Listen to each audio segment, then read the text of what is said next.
অসুস্থতা ইস্যুতে সাম্প্রতিক সময়ে আরশ খান বেশ চর্চায় রয়েছেন গণমাধ্যমে।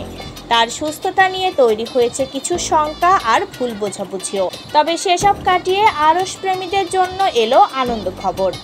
মুক্তি পাচ্ছে আরশের নতুন নাটক আরেক জন্মে।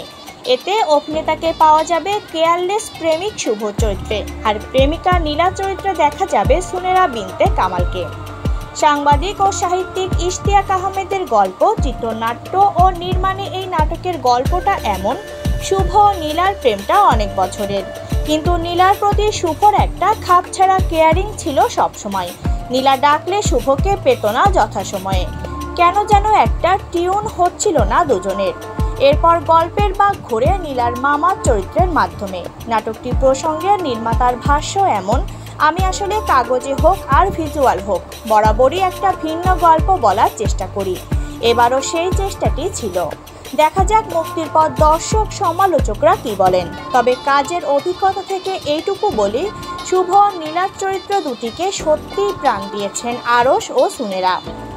ভুরিখ্যাত সঙ্গীত শিল্পী লুৎফর হাসানের প্রযোজনায় নাটকটি প্রকাশ হওয়ার কথা রয়েছে 11ই সেপ্টেম্বর বিকাল 3টায় গানচিল ড্রামা অ্যান্ড সিনেমা চ্যানেলে। এতে আরশ, সুনেরা ছাড়াও অভিনয় করেছেন নাদের চৌধুরী সহ অনেকেই।